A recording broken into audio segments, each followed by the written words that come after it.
right, good morning, karibu sana. It is another bright Monday morning, 6th of October 2025. Karibu sana to Morning Cafe, tukuamshe vile inafaa. Sasa hii weekend zimeambatana hivi tu, ni holiday after holiday, party after party beginning this Friday. My name is Fred Ndimuli.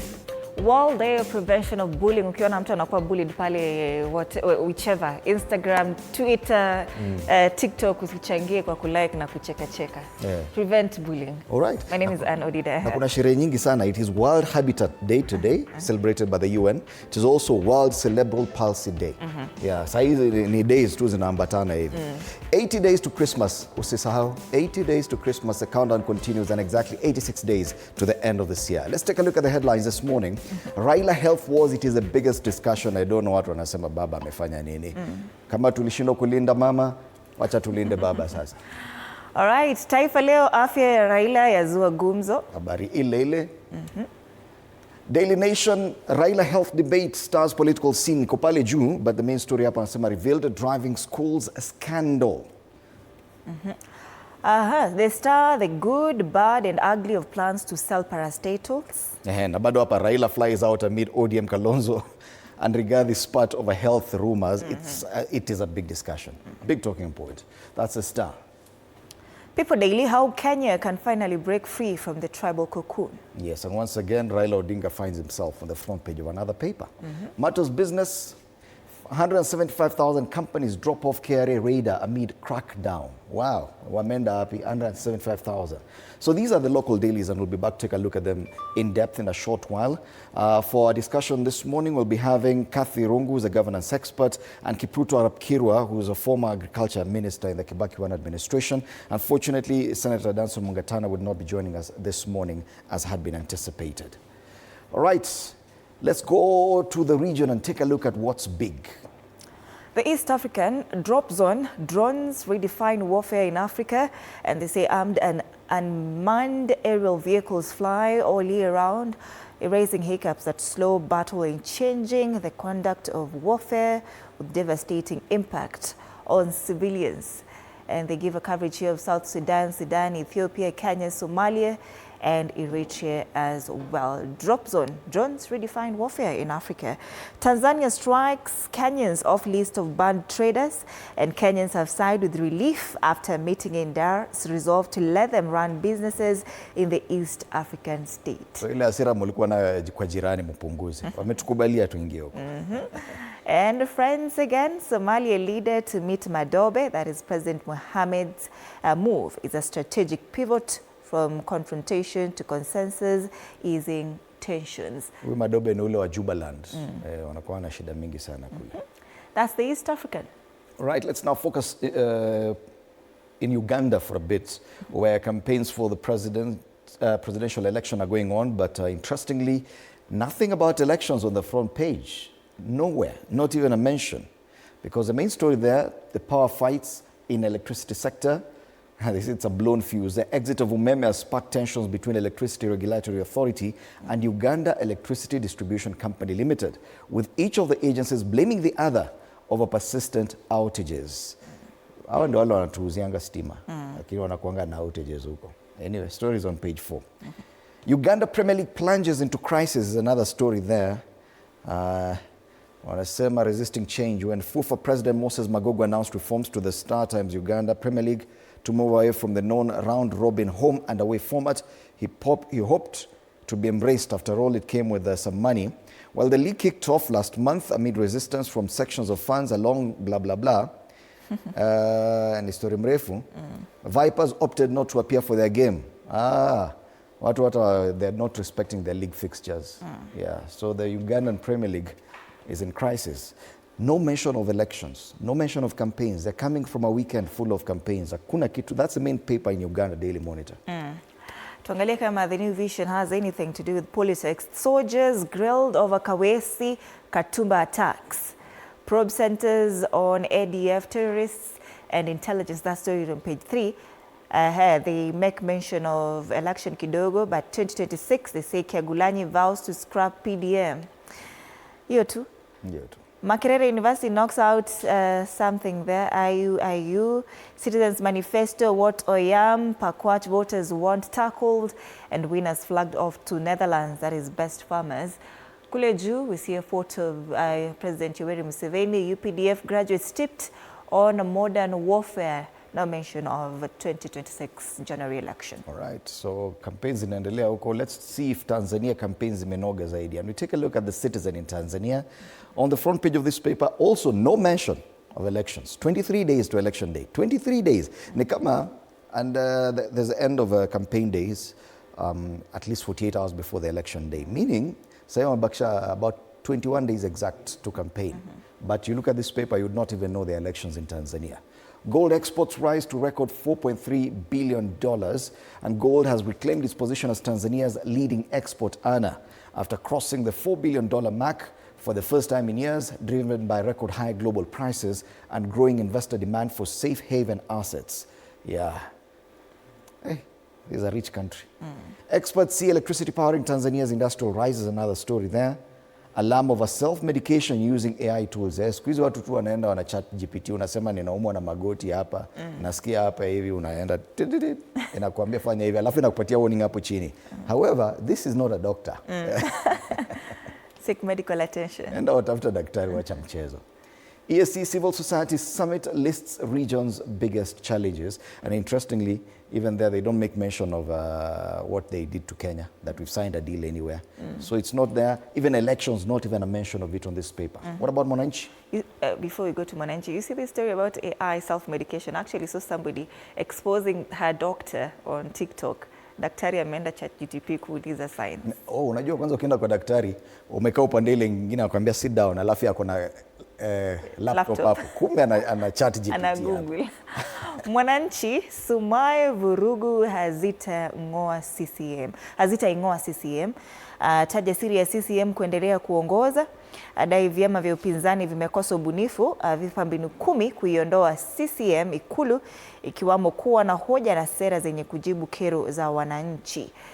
Anasema kwamba ili kuiondoa CCM ni kuvisaidia vyama vya upinzani viweze kushindana na CCM. Hao wanaotaka CCM itoke waanze kuimarisha vyama vya upinzani kwanza, kama watachagua chama kimoja au viwili ili vifanye kazi za siasa na kuvijenga na sio kuchanganya siasa na wanaharakati. Hiyo si njia ya kuiondoa CCM. Kilio kamata ya makada wa Chadema, wanaongelea siasa kidogo. Wanasema kwamba Chadema kimeibua kilio cha wanachama na viongozi wake kudaiwa kukamatwa kwa nyakati tofauti maeneo mbalimbali nchini. Idadi ya makada ambao Chadema kinadai wamekamatwa au kutoweka ni 3, ukiondoa vijana kadhaa wa bodaboda. Vilevile Daktari Mwinyi ahidi amani, ACT kurejesha miji kwa watu kule Zanzibar. Picha hizi hapa ni wafuasi wa CCM wakiwa kwenye mkutano wa kampeni, wakati mgombea urais wa Zanzibar Daktari Hussein Mwinyi akiomba kura kisiwani kule Tumbatu, na vilevile wafuasi wa ACT Wazalendo wakimsikiliza mgombea urais Othman Masoud Othman wakati wa mkutano wa kampeni jana kule kisiwani Pamba. Kuna habari nyingine hapa, moto Kariakoo waibua hoja ya vifaa vya bei ya diesel. Nasema kwamba idadi ya majengo yaliyoungua kwa moto katika eneo la Kariakoo ndani ya miezi 3 iliyopita ni 4. Na dhamira yetu miaka 25 ijayo ni wiki ya huduma kwa wateja. Hii leo Tanzania inapoanza wiki ya huduma kwa wateja mwaka 2025 chini ya kauli mbiu dhamira inawezekana. Huyu hapa anajikuta akitafakari kwa kina maana ya wakati huu. Na hatua kwa hatua kesi ya uhaini ya Lissu ikisikilizwa hii leo kule Tanzania. Hili tu ndo gazeti ambalo limeshughulikia masuala ya siasa kule Tanzania. At least hao wanahesabu siku 23 kabla ya uchaguzi mkuu kule Tanzania. Hayo ndo magazeti ya kanda ya Afrika Mashariki. Tutarejelea kuangazia magazeti hapa nchini kwa kina muda usiokuwa mrefu, lakini kwa sasa tuangazie hali ya anga. Na kumekuwa na kijibaridi na mvua maeneo ya Nairobi, lakini kabla tukuje Nairobi tuangazie kwingine kuna mambo namna gani. Tukianzia Mombasa, 24 degrees Celsius this morning, a bit of precipitation expected, especially early morning. A bit of cooling also. 28 degrees is a high, and it promises to be a cloudy day. This will sustain for the entire week, 28, highs of 28 until the weekend. Precipitation there, 1.3 millimeters. Mombasa. Garissa? Garissa this morning is 24 degrees as well. Feels like 26 kama to Mombasa. It's a mostly cloudy day. Highs of 33 degrees, and the precipitation in Garissa is 0.5 millimeters. And don't expect a lot of changes throughout the week. Highs will maintain at 34 and 33. What about Nyeri? I'm sure the weather there and around the Mount Kenya region is very different from what you've seen at the coast and in the northern parts of the country. It is 13 degrees Celsius in Nyeri. A lot of rainfall expected there for the better part of the day. Promises to be a cloudy day as well. Highs of 21 degrees, which is lower than the highs we're seeing in Mombasa or Garissa. And 5.2 millimeters of rainfall expected. This will continue for the rest of the week. Highs of 21, probably warming up as you get closer to the weekend at 22. Probably by Sunday it will hit 23, and that will be the highest temperatures that Nyeri will experience this week. Maeneo ya Rift Valley. Nakuru this morning is 13 degrees, feels like it. A rain likely around 1 p.m. thereabout. It's a partly cloudy day in Nakuru, highs of 22 degrees today, and precipitation in Nakuru 12.8 millimeters. That's the highest we're going to see today. All right, and it will continue a bit warming up to the weekend, highs of 24 degrees later this week. But kujua sasa ni Oktoba, kuna ile inaitwa short rains. Short rains. Umeona ile mvua imenyesha saa hii Nairobi, mpaka watu wakakumbuka governor alikuwa amesema atabai boat. Governor ni mjamo. Governor ni mjamo. Areas around the Lake Victoria region, 19 degrees. In Kisumu this morning, it is a partly cloudy day. Also rainfall expected there for the better part of the afternoon. Highs of 27 degrees, and this will continue for the rest of the week, warming up into the weekend. Highs of 29 later in the week. But today, 27, na mvua lazima itanyesha Kisumu. 8.5 millimeters, only beaten by Nakuru in as far as rainfall is concerned. So at least it's comfortable weather for Kisumu. All right, finally, weather in Nairobi this morning, it's 15 degrees. It feels like it. It's a cloudy day, highs of 24 degrees. Hapa pia kuna precipitation kidogo, 1.2 millimeters. Nasema rain likely to occur kuanzia saa 7 all the way into the night. All right, and this 23, 24 degrees will continue into the weekend, and it starts warming up as well on Sunday. Tapata 25, into next week 26, so a bit cooler this week. So that's the weather situation. For Monday traffic, I had noticed a problem even before we even started the show. Yes, watu wa Thika Road wako na shida. Wacha tuone kama imegeuka kidogo. Pale Pangani interchange, there was a problem. Yes, it started quite early. Yes, it's exactly 14 minutes past 6. And you can see traffic is already beginning from KCA University past Utali Drift NYS, Mathare Mental Hospital, pale Pangani interchange. Hiyo ni Thika Road. So na ilianza mapema at around 5:45 it was already like this. So it means probably there's an incident around that area. Ndio imefanya hivi, because if it persists, watu watakipata, especially those ones coming from Thika Road this morning. Other main roads are not looking so bad. Even Outer Ring Road is looking good this morning, nothing to worry about. A stretch here on the eastern bypass from that KQ headquarters coming from Utawala all the way mpaka your interchange ya Outer Ring Road. After that, it's smooth all the way. A bit of red on Imara Daima. This is Mombasa Road we're looking at, but this ni ile Mombasa Road chini, because the expressway is green all the way into town, but pale Imara Daima, those ones using Mombasa Road itself, there's a bit of traffic there heading towards town. This other side of town, nothing much. Jogoo Road also getting busy around Makadara and City Stadium roundabout, but Muthuru and Machakos is good. Haile Selassie Avenue around Railway Bus Station is getting busy as well. Waiyaki Way and the other roads are looking green this morning, so the major problem we're seeing is on Thika Road and the Pangani interchange. That will definitely be a problem this morning. All right, let's have the quote of the day.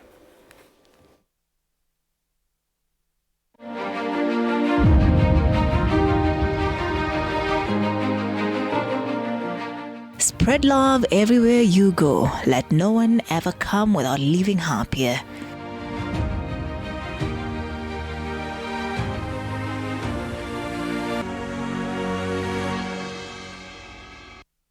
Right, let's come back and take a look at the local dailies.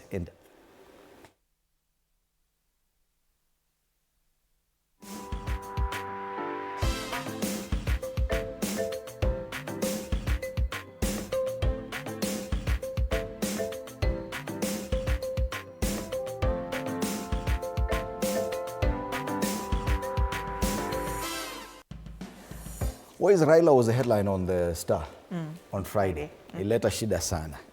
But leo, kila mtu pick up your story. Raila health wars. A lot of speculation. A vicious rumor war exploded yesterday as ODM and Wiper traded barbs over claims that Raila Odinga is gravely ill. ODM accused a section of the opposition, singling out Rigathi Gachagua, Kalonzo Musyoka and Eugene Wamalwa of peddling malicious disinformation after social media posts said the 80-year-old was hospitalized. Raila's camp says he left the country for a brief medical holiday, and Ida Odinga called the rumors baseless. Wiper hit back, calling ODM's outrage political theatre and denying any ill intent. In the end, the speculation persists and the nation waits, still unsure what to believe. A story on page 4. And they have images there of Dennis Onyango, who is a former Prime Minister spokesperson, not ODM spokesperson. I think the party official who spoke was the ODM Nairobi chairperson, Aladwa. That's why they're quoting the party. But the statement that was sent by Dennis Onyango said the former DP, Rigathi Gachagua, and his struggling team of Kalonzo Musyoka and Eugene Wamalwa, among others, are on a familiar campaign of misinformation on the health of the former Prime Minister. Shakila Abdallah, who is the Secretary General of the Wiper Party, can respond very fast. Any suggestion that His Excellency Kalonzo Musyoka wishes harm upon Raila is malicious, reckless, and utterly false. ODM's attempt to drag Kalonzo into internal confusion is a weak distraction from the cracks splitting the so-called broad-based government. Are there cracks? Hapo ndio nimesikia. So that's the main story there. And of course, we'll be looking at this, the health or speculation around the health of a political leader and what it means. Other stories given prominence on the front page of this paper: 4,700 to lose jobs in President Ruto's sugar factories revival plan. The realities of the sugar sector are growing harsher by the day, with mass layoffs looming as revival plans take shape across the sugar belt region. So that's the main story there, and kundani sioni kuma stories zingine nyingi. Very interesting stories there. They're continuing with a serialization of a book by Erastus Mwencha. It's an autobiography, Ambassador Erastus Mwencha kule ndani. Pale nyuma, Slot struggles to solve Reds problems. Walichapwa shida na Chelsea. So they lost that game. Na of course wakasaidia Arsenal kuwakaribia sana. All right. So that's the Standard this morning. All right. Kisonga mbele. Taifa Leo, afya ya Raila yazua gumzo, malumbano. Chama cha ODM chasema Raila ni mzima kama kigongo, kikifafanua kuwa iwapo angekuwa mgonjwa angesema wazi. Katika taarifa kwa vyombo vya habari jana, ODM iliwapokea viongozi wa upinzani kuhusu hali ya afya ya Raila Odinga. George Lodwa alisema, ningependa kuwaambia wafuasi wa ODM na wote wanaompenda Raila kuwa kiongozi wetu yu buheri wa afya na tunajua mahali yaliko na afya yake ni imara. Unajua, hii ni kitu rahisi sana. We're in the age of social media. A simple video or photo would do. Is enough to alleviate. Break? It's enough to no, you see, are these headlines what they needed? Because now they're going around talking about his health. They, ODM officials, they're the ones talking about. Niliona hata deputy party leader wale governor wa Mombasa anaongea sana hiyo maneno, amekasirika sana. I saw the former deputy president also talking about it in an interview yesterday. Na akasema ni ukweli, kama kuna shida siapigwe tu picha mali huko. Sini watu walikuwa wamemuua hadi pale Twitter sana. Anasema Wiper ya kana dai la ODM kwa Kalonzo amekuwa akieneza uvumi kuhusu afya ya Odinga. Sasa hiyo question ya Wiper ilikuwa inaingilia wapi sasa? Where did they get the information that Wiper party was spreading rumors? If you read those two statements that were released yesterday, the one by his Raila Odinga secretariat and the one by Wiper, and you wonder, okay, what's the problem here? Shida iko wapi? Shida iko wapi?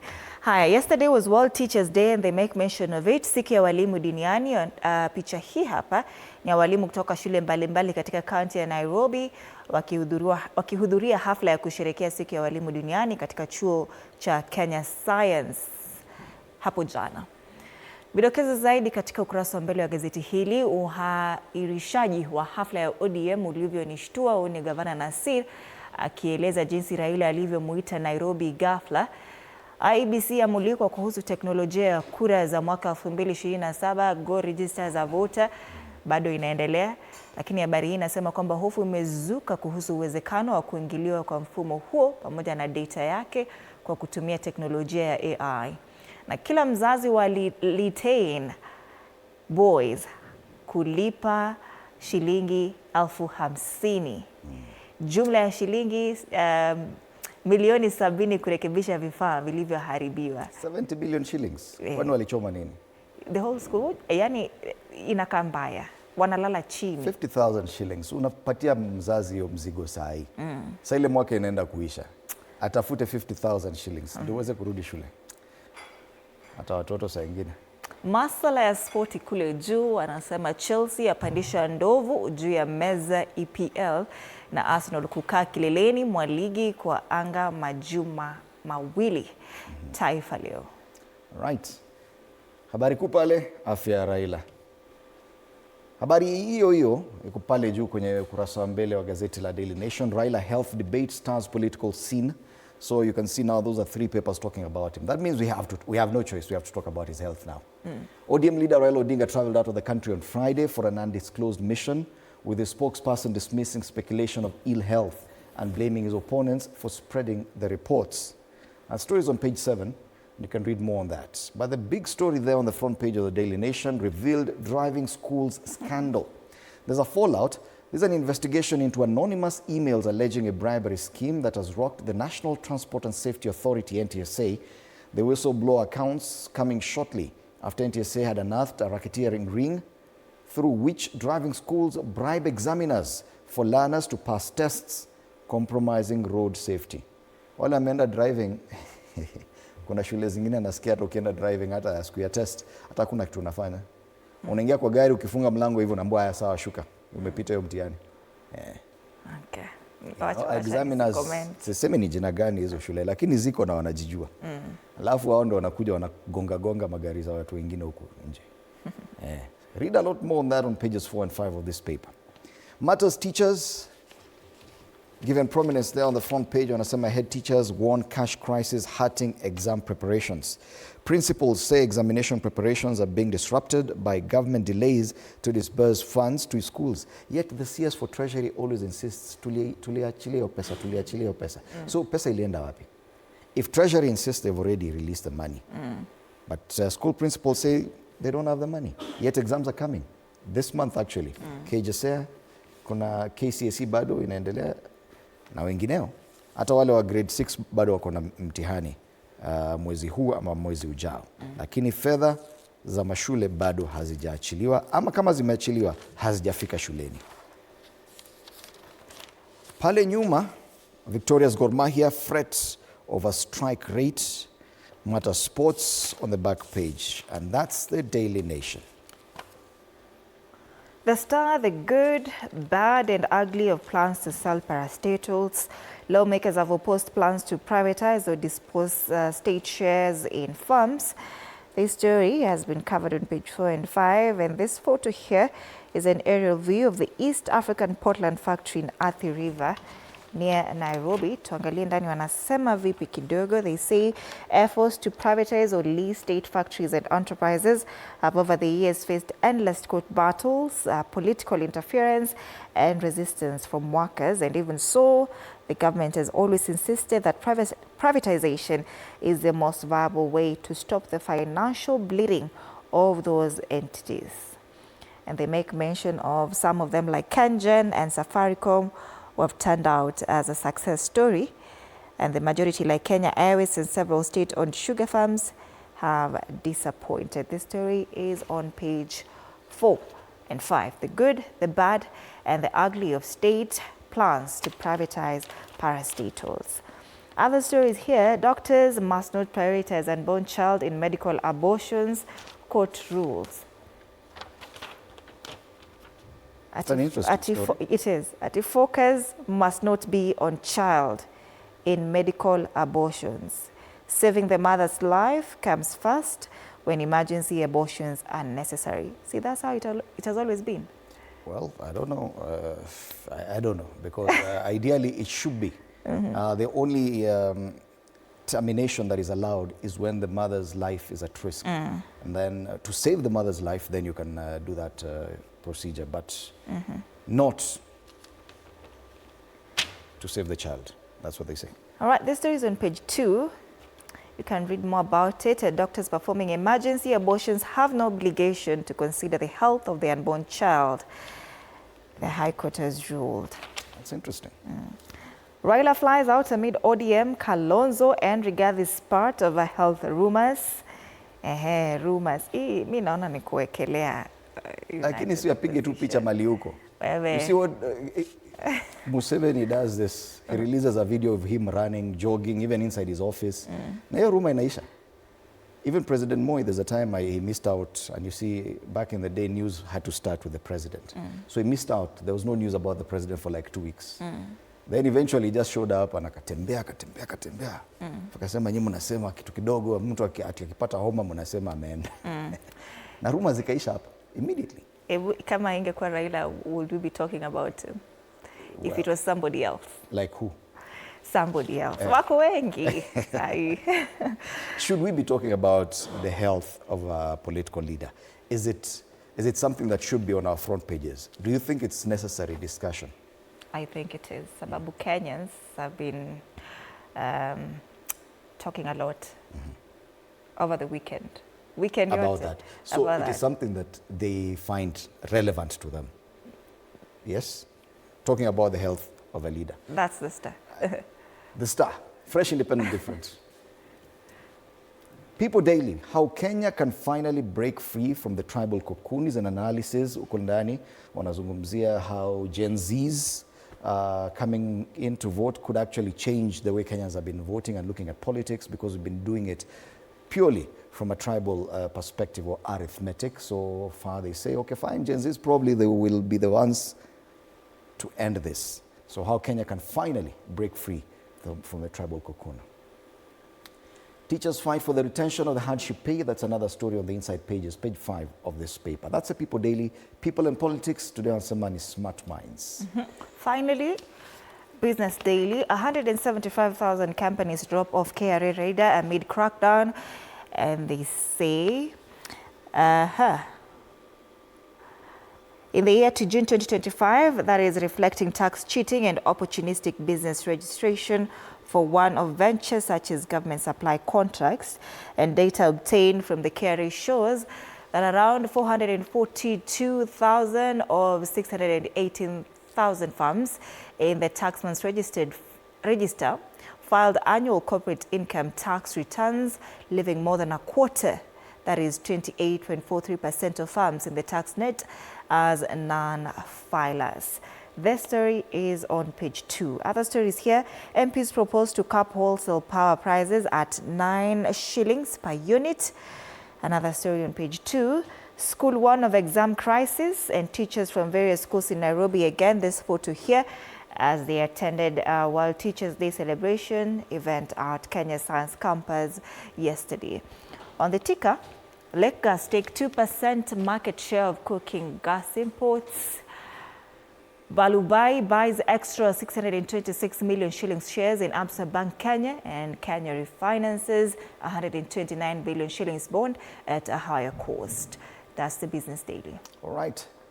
So those are the dailies, and we'll be discussing them with our panelists today. We'll be having Kipruto Rapkirwa, who is a former agriculture minister in the Kibaki One administration. He will be in studio alongside Kathy Rungu, who is a governance expert and political commentator. Senator Danson Mungatana, unfortunately, will not make it to the panel today, but this is coming up in a short while. Tuangazie swala ya Karakacha. Let's take a look at the cartoons. We see wanazungumzia nini. And we have a boat here on this cartoon from the Daily Nation. We have a boat. Na wanasema, hail a boat. not hail a cab, hail a boat, courtesy of Nairobi's poor drainage. Kulinyesha tu for like 30 minutes on Friday. Yeah? And immediately kila mtu alikuwa anahitaji boat. Yes, so that's what they're talking about there. Governor ni mjamo. Governor ni mjamo. The Star.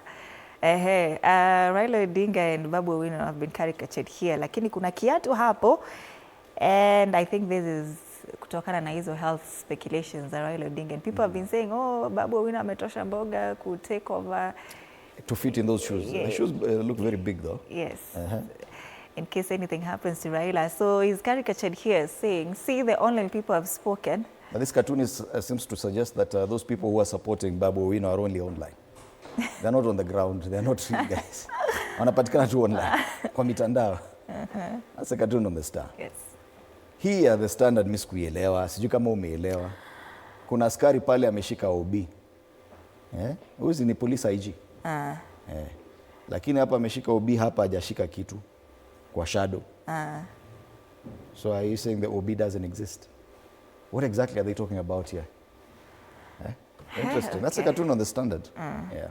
Finally, the cartoon on the People Daily. Ngong Forest land grabbers here. Hii ni ile story ya land grabbing kule Ngong. Kuna title deeds zimekuwa zikipeanwa pale, lakini this is public land. So hapa KFS, where is the KFS? I saw them somewhere. DCI have been caricatured here, and they're investigating. They're investigating hiyo story ya land grabbing yenye ni tumbo kubwa kabisa, depicting a powerful person maybe. Na anauliza pale. The powerful person ndo anauliza kama investigations zinaendelea. Can you see anything? DCI anamwambia, well, do I say yes or no? Interesting. Ukisema yes, umeona nini? Ukisema no, mbona hujaona? All right. So being a Monday, these are the cartoons, but being a Monday, we'll also be having Monday Blitz coming up later at 8 a.m. Katela Macy, Fred Arocho, and Duncan Mutua will be talking about the weekend sports, plus what to expect this coming week as well, in as far as sports is concerned. So yes, that's it. All right, we do have feedback on social media. I'm seeing on X. Matthew K. Samuel anasema give with a joyful heart. Yes, do give with a joyful heart. Good morning, Matthew. And Rebel Salit anasema tuned in from Mombasa. I partially support privatization and leasing of these state farms. Anasema these monsters are really draining a lot from the treasury, yet money end up into corrupt MDs and craven politicians. Fred Ndimuli, ndovu itashuka tu. Tuko tu sawa. Wiki mbili tuko pale kileleni. All right, keep interacting with us on our socials, TV47 Kenya on Facebook and on YouTube, on X at TV47 Digital. My handle on X is at @Ann_Dida. The hashtag is Morning Cafe TV47. All right, my handle on X is at Fred Ndimuli. See you after the break.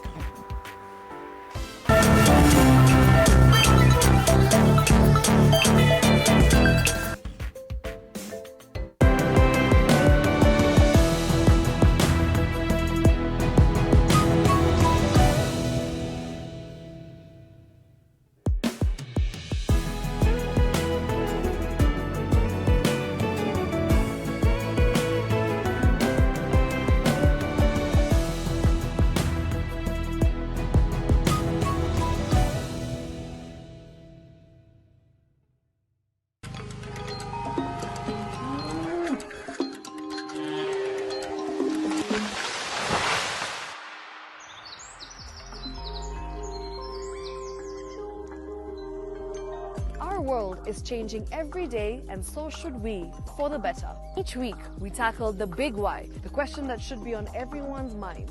Why isn't this fixed yet? Deforestation, global warming, and the adverse effects of climate change.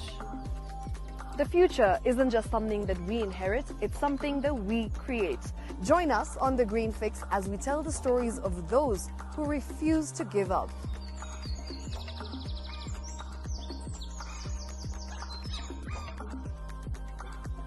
When it comes to fixing the planet, there is no time to waste. Join me, Shiksha Arora, on Thursdays at 9 p.m. on The Green Fix as we look into the big why, you and I.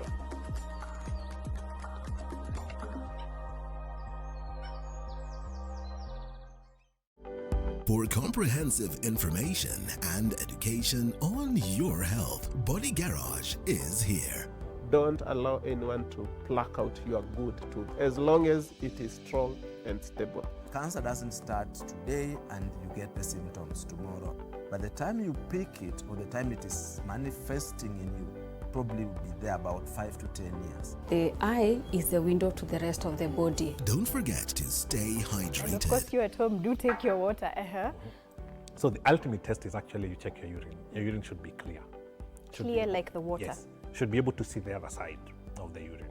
If your urine is colored or has changed color, you cannot see the other side, then you have not taken enough water. Don't forget regular health checkups. Early detection saves lives. I want the message be, we can prevent cervical cancer. We prevent cervical cancer in several ways. You have young girls and even somebody who's above that age, you can pay at least every 3 years. Somebody should have a pap smear done. If you are 40, 45, 50, going upwards, once a year, please go see a doctor. Yeah, it's just for normal routine maintenance.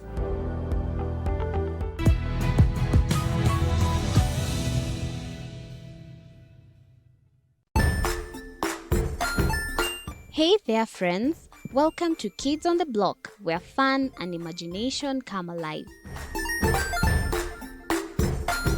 We dive into magical world filled with exciting adventures and awesome friends. What position were you in?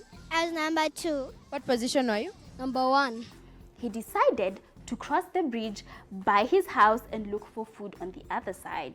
We're going to do half cup of chocolate chips, and the other one, we're going to do half cup of the blueberries. So, grab your imagination hats and get ready to explore with us. Join us every Saturday at 9 a.m. for new friends, amazing stories, and tons of laughter. Jiunge nasi tunapoangazia safari za viongozi bora.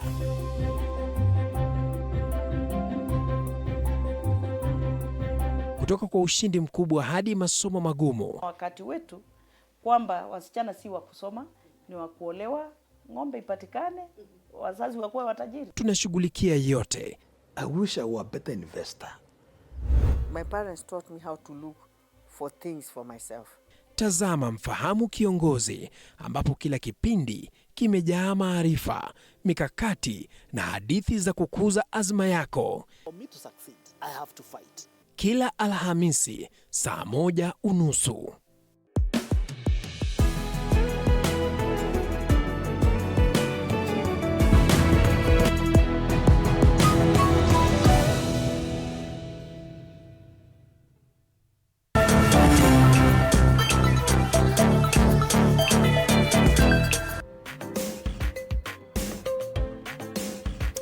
Good morning once again and welcome to TV47. My name is Fred Indemuli. This is a State of the Nation where we take a look at the big headlines. And we do not write the headlines ourselves, so we just discuss as they come. And today the big discussion coming from the weekend, and this I'm looking at least 3 papers. Raila Health Wars, that's a Standard. That's the front page of the Standard. And it's a very huge story. They've actually dedicated almost 80% of the front page just to this story. It is there on the top strip of the Daily Nation, pale juu anasema Raila Health Debate Stars Political Scene. It is there also on the Star. Hapa chini wanasema Raila flies out amid ODM Kalonzo and Rigathi spat over health rumors. So yes, that's a big discussion coming from the weekend. Why we have to talk about this politician's health and why we have to give it such prominence is a question we're asking this morning. Allow me to introduce Kathy Rungu, who's a governance expert and also a political commentator. Karibu sana, Kathy. Asante sana. Do you find it strange that it's almost like an obsession? The entire weekend, social media has been full of discussion and exchanges about Raila Odinga's health, a lot of speculation here and there. Is it odd that we would be concerned about his health? So thank you very much, Indemuli, for having me. It's a great morning, a cold one for that matter. I don't think it's strange for a country like Kenya to really get concerned about the health of Raila Odinga. You know, Raila Odinga is not just a politician. He's someone who has a serious following in this country.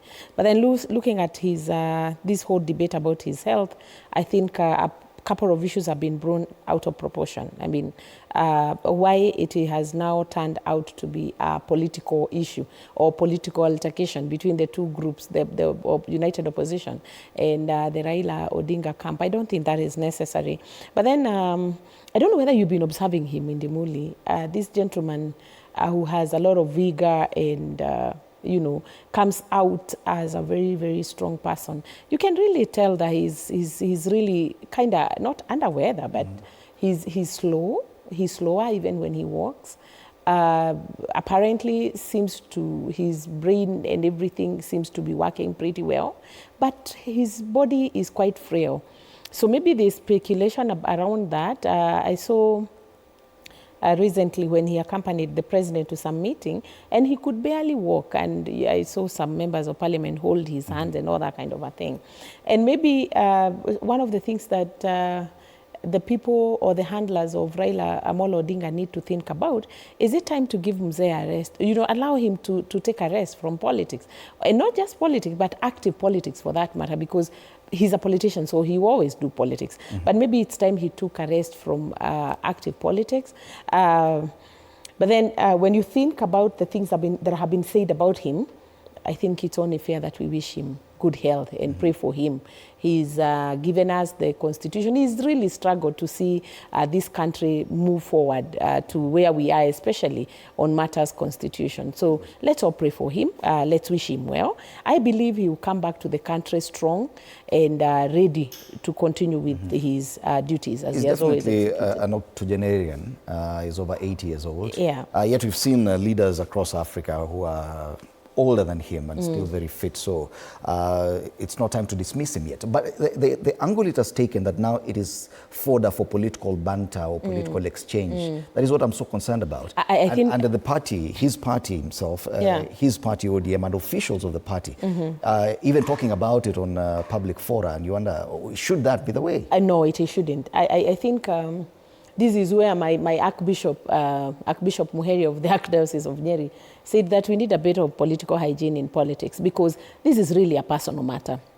And dragging it into the political arena and making it appear like there's beef between him and Kalonzo Musyoka, or even between him and Rigathi Gachagua is not really right. But then, you know, in politics, in Kenyan politics, there are people who milk out of Odinga. I mean, they milk capital, political capital, out of Raila Odinga. So they would want to keep his name, you know, from time to time throughout in their mouths, and, you know, igniting debates that are unnecessary. So I really don't think it's right. This is also a family man. I just read, as you're saying, the wife, Dr. Ida Odinga, had to respond to this, you know, dragging an entire family into this. Maybe what should happen is to leave some of these issues to certain spokesperson. Maybe this should be a family doctor. It should not even be the wife. We're really playing too much politics around him. But then, you see in Ndimuli, we are looking at a very interesting, you know, at times in our politics. Raila has been a darling of the people. Even those people who didn't agree with him politically, you know, because they are on either side of the political divide, have always held him with the utmost respect. But then, from the time this broad-based government was formed, Raila Odinga has received a lot of bashing. Unnecessary bashing for that matter. Right, and of course there are other people, there's been historically speculation about the health of different leaders, and it's how it is handled that changes everything, because it does not really help to have the kind of speculation and rumors swirling across social media. And I listened to the former deputy president even saying it's something as simple as just recording a short video somewhere or taking a photo somewhere of him walking with today's date, and that would put the rumors to rest. And that is why I'm saying that we lack political hygiene. Why the speculation? Why discuss such a personal issue in public platforms? Yet this is a man who has a family, has a doctor, has, you know, even grandchildren who can speak on his behalf if really it is a matter of national concern. but then, remember, just recently, I think it's about a week, 2 weeks ago, when Raila came out and said, do not assume that we are in this broad-based permanently. Something he insinuated, like he's capable of running for presidency, or he's capable of producing a presidential candidate from his camp in the near future. So I think a lot of that must have contributed to what we are seeing now, sort of the united opposition try to demystify the entire situation. I listened to some principles from the united opposition, even invite him to the united opposition and say, you know, this is where you belong. So it's just politicizing a serious personal matter, and it is unnecessary. Is Raila too old for Kenyan politics? I don't think so. I don't think so. I think we still need him. I think there's so much leverage that we can achieve and we can get from just having him on board. And if I can tell you for a fact, if Raila decides to endorse a certain individual or a certain presidential candidate come 2027, that will have a huge impact on the outcome of that general election on moving forward. And this appears to have revived even stories or discussion or debate around transition, even and as far as ODM leadership is concerned. The party is marking 20 years. Curiously, the main event that was to be held this month in Mombasa to celebrate the 20 years of ODM has been postponed to November. We do not know if there's a connection with him traveling abroad. But, and I think one of the cartoons captured it. I think it's a cartoon on the Star that has Babu Owino there suggesting that he's ready to fill the big shoes and saying, see, the online people have spoken. But you can see the connection with the health matters because there's that, what do you call it, the stethoscope. And I think this takes us back again to how Raila rose to become the enigma or the man he is. It was actually after the demise of his own father, Jaramogi Odinga.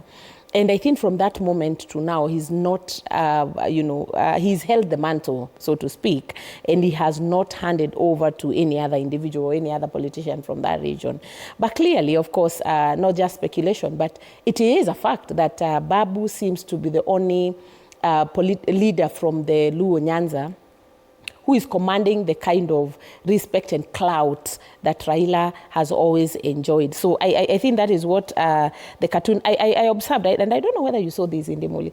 During the funeral of the former minister, Dalmas Otieno, the kind of reception that Babu Owino got was huge. I mean, so many people did not expect that, going by the fact that Babu has almost defied the principle. They're not walking hand in hand, of late. But it's like the people have accepted. After Raila, this guy can actually take us forward. And it's interesting that you mentioned that funeral service of the late Dalmas Otieno, because Raila Odinga was curiously absent there. His statement was read by his brother, Oburu Odinga, who was actually older than him. Exactly. And that said something, because by then I think Raila Odinga was still within the country. And possibly if he is unwell, because I'm not privy to that kind of, I'm not privy to that kind of information. But if he's really unwell, then was prudent. It was okay for him to avoid such a gathering, because at his age, you remember the issues that we are dealing with during COVID. At that age of 70s, 80, going all the way, maybe even to 100, your immunity is really low. So you don't want again to go exposing yourself to that kind of an environment where there are so many people. And the space is also, there's too much congestion in those kind of environments. So it's okay for him to avoid if he felt like he didn't have the strength to. Earlier on, you mentioned something about him possibly taking a step back from active politics, probably because of age and maybe a bit of health issues. But what do you think that it would have on the current political space? That Raila Odinga could possibly take a step back and say, okay, fine, now I won't engage in a lot of... Let me tell you, if there's one person who would suffer greatly if Raila Odinga decided that he's not going to play active politics, is his brother, William Samoei Ruto, who is his partner in the broad-based government. Because I don't know if there's anyone else. Actually, what would happen is that the votes in that region would get scattered to a very large extent. And I do not see who else would come to whip the people to actually vote for William Ruto. The government is banking a lot on his goodwill. So should he take leave and say, I don't want to participate in active politics. So William Ruto would find himself and the government would find themselves in a lot of problems. I do not see who is this person who is going to fill in the shoes and this person who is actually going to command the kind of respect and clout that Raila Odinga continues to command from that region. But then this another interesting dimension that we need to look at, these matters from in the Muli. The fact that we have prayed our politics in a tribal ethnic manner throughout, since even Raila Odinga took over from his father. And that seems to be changing now with the awakening or the reawakening and even the active voice of the young people that we continue to see in this country. It also means that some of the dynamics that have controlled our politics are not going to play that key role in the future. And therefore, in as much as we are banking or the government is banking on Raila Odinga, I think is just because we want to play old school kind of politics. Because if we are to look at politics dynamically and the way even the young people are coming out and talking to everyone, did you see the Thanksgiving mass or service somewhere in Ruiru? And I know that's something we also discussed last week when I was here. And the young people continue to organize. The young people are organizing. The young people are coming together and they're speaking in one voice. So even as we look at Raila Odinga, his continued, stamina and his continued magnanimity, and all these things that he continues to do as far as politics, Kenyan politics is concerned. Let's also remember that the young people do not reason. The young people do not see politics that way. Okay. Whipping people and mobilizing people around ethnicity is going to be very difficult moving forward. That's interesting because that's the main story on the front page of the People Daily, how Kenya can finally break free from the tribal cocoon. Yeah. And interestingly, they use the image of Raila Odinga on one side and President William Ruto on the other. That's a big story there, talking about how the Gen Z vote could change that. I want to tell you this, my friend Indimuli. That is possible and it is a welcome move. The only challenge that I see myself, if for the last 1 week, we were doing the continuous voter registration and we called on the young people and everyone, I remember we did that rallying call here on this bench and we still didn't get the numbers. We expected the young people to come out in large numbers. Do you know we only registered 4,000 in the entire country, 4,000 plus in the entire country. That is very serious. 4,000. That's a level of... exactly. A place like Nyeri, where I come from, we only registered 30. The other places like Lamu, where they registered 1. So when you look at it that way, I think I still want to remind my younger brothers and sisters that this time round, 2017, it will not be about coming out to the streets to protest, to agitate, to speak in one voice like they have done. It is going to be about coming out to vote. Right. So your weapon is the vote. Right. So we need to come out and vote in large numbers if we are really going to make a difference. What do you think could be the problem? Because this kind of turnout is not what we expected. We can see the youth, and we'll come to that story, because they're still able to marshal numbers. They're still able to come through for one of their own in a very big way. Yeah. But when it comes to registering as voters, why the reluctance? And we don't understand that. We discussed it on Monday, but... Exactly. I think I'll say certain things. Number one, this seems to be a bit of voter apathy, or just generally, let's just call it apathy. Why? When the young people came out, we silenced them, and the means and ways we used to silence them were not good. They were killed, they were disappeared, they were maimed, all those things that happened to them, and there could be there's a possibility that majority of those young people feel defranchised, they feel angered, they feel hopeless, and maybe they even wonder, does it even make sense to vote?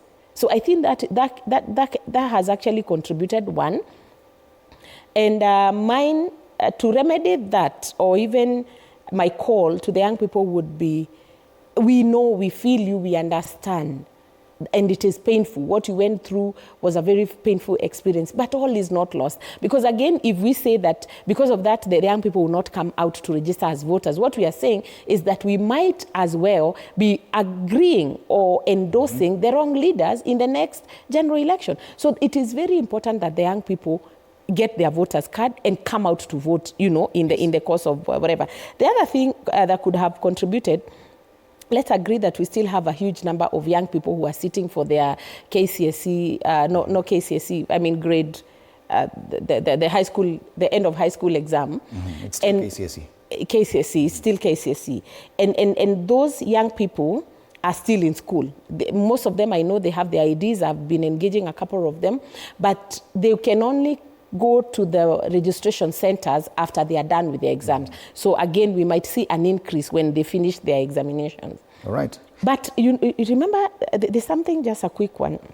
Let's look at what happened in 2022, because you and I were actively involved. We had 21.2 million registered voters. 7.1 million voters voted for Ruto. 6.9 voted for Raila. Wajakoya was number 3, and he got 61,000 votes, 61,000 plus. Then number 4 was Mwaure with 31,000 votes. Do you know why? Because we always create a two-horse race. And even in this contest, I think I know who the who the horses are. So from the 21.2 million votes, if you add all these numbers that I've given you, it means about 8 million voters of 8 million registered voters did not cast their vote. Why?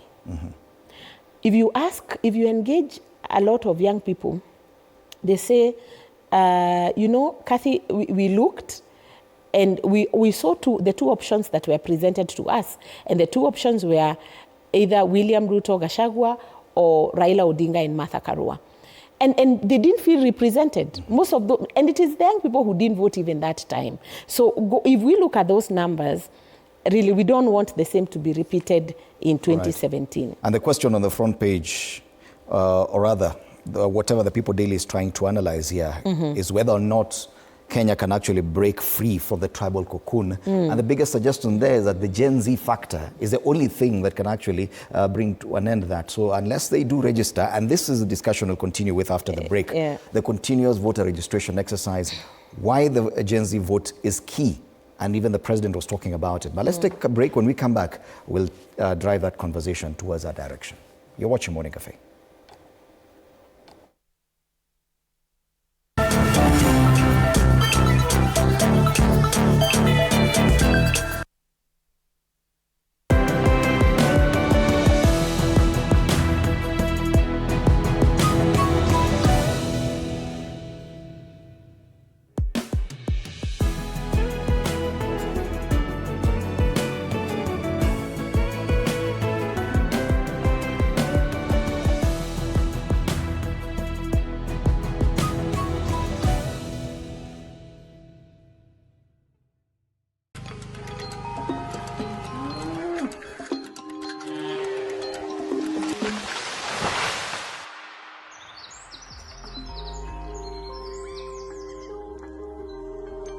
Our world is changing every day, and so should we, for the better. Each week, we tackle the big why, the question that should be on everyone's minds. Why isn't this fixed yet? Deforestation, global warming, and the adverse effects of climate change. The future isn't just something that we inherit, it's something that we create. Join us on The Green Fix as we tell the stories of those who refuse to give up.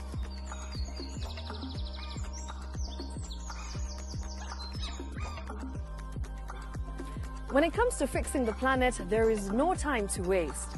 Join me, Shiksha Arora, on Thursdays at 9 p.m. on The Green Fix as we look into the big why, you and I.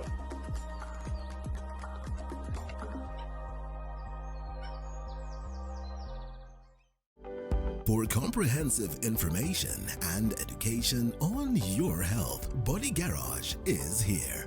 Don't allow anyone to pluck out your good tooth, as long as it is strong and stable. Cancer doesn't start today and you get the symptoms tomorrow.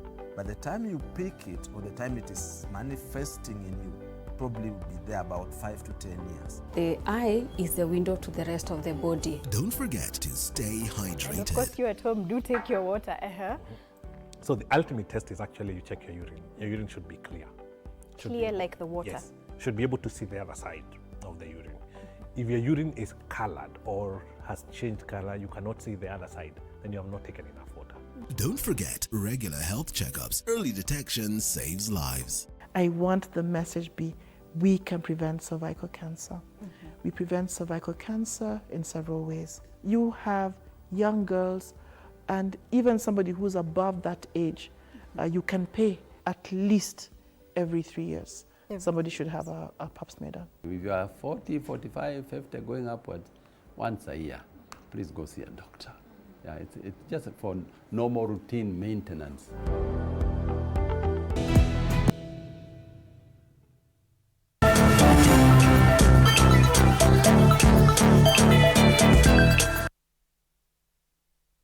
In Meru County's Igembe Central, Sunday worship turned political as President William Ruto delivered a message aimed squarely at Kenya's youth. Mimi nawauliza wananchi wote wachukue kura, si ndio? Vijana wetu muko na nafasi ya kuchukua kura ndio muamue uongozi wa taifa letu tukienda mbele. The president warned against being lured into premature politics, telling young people to register as voters, but also to reject tribalism, empty slogans and what he called retrogressive politics. Tufanyie hawa wananchi kazi jameni. Tupange mambo ya barabara, tujenge hawa watu. Tupange mambo ya stima. Tujenge affordable housing. Tujenge masoko. Tujenge hostel. Tuunganishe stima. Tupange ile kazi ambayo itabadilisha Kenya. Halafu baadaye tutafanya uchaguzi kulingana na kazi mtu amefanya. The president listed multi-billion shillings investments from 30 new mega dams and 10,000 megawatts of energy to over 11 billion shillings worth of housing and markets in Meru. He also addressed the infamous Nithi Bridge and the numerous road accidents associated with it. Hii Meru tumetoa pesa ya serikali shilingi bilioni 2 kuunganisha wananchi 26,000 kwenye huduma ya stima kwa sababu tunajua bado kuna manyumba nyingi haina stima. Deputy President Kithure Kindiki took on critiques of the government head-on, calling them peddlers of fear and tribalism. Madhumuni yetu ni kuona jamii ikiishi kwa amani, familia zikiwa imara, kwa sababu familia na jamii zikiwa imara, taifa linakuwa imara. With billions pledged and the clock ticking towards 2027, the message from Meru was clear: register to vote, but let action speak louder than words. The government now hopes Gen Z will move from hashtags to ballots, but insists the focus for now must remain on delivery, not division.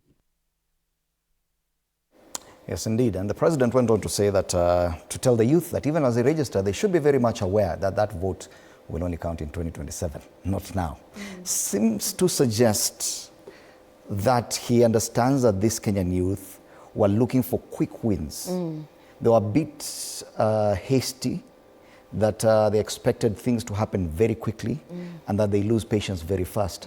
That's probably, and that could be the analysis, that Kenyan youth were eager to do something, but waiting for 2027 for them, they feel like it's too much time. And I think that is why this must go politics, the Ruto must go narrative, and everything else that has been happening for the last 2 years.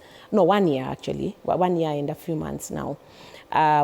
It was about, we want solutions now, we can't wait. And you know, to a large extent, I can feel them, I can understand. We overpromised these young people. If you look at the between the campaign period just before the 2022 general election, there's so much that was said. There's so many promises that we made to the young people that we you know, from bottom kwenda juu, you know, we said we are going to create you jobs, we are going to do all these things, and we really promised that there was going to be a better life for everyone. And maybe the young people reached a point and started asking, you promised magic. If you didn't do the magic, we can do the magic. So I think the young people were just feeling a bit cheated, that there was over-promising. None of the promises largely has been met, and therefore they also wanted kind of to hit back. That's how I feel. But then when you interact with the young people, they are cut from a different cloth. They're not like you and I. We are millennials, and I think we were raised differently.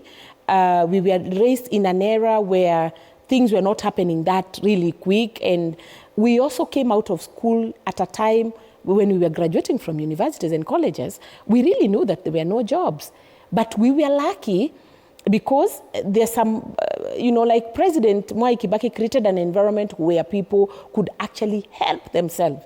There was a bit of self-help. Even people who were going to Jokali sector, they could still make ends meet. And therefore, I think part of the impatience that we see with them is because they are really wondering, what do we do? But there's something you've raised that is critical about the votes, take the votes, but it will only count in 2027. And this is part of the arrogance from government that at times does not augur well with the young people, because we need to encourage the young people to vote in a genuine manner. Let them feel that we are not throwing jabs, you know.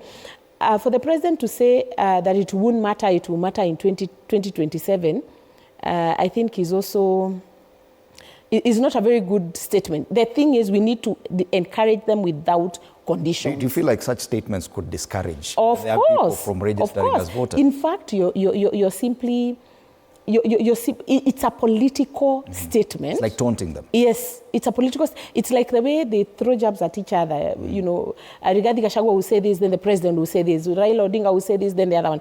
I don't think it was necessary.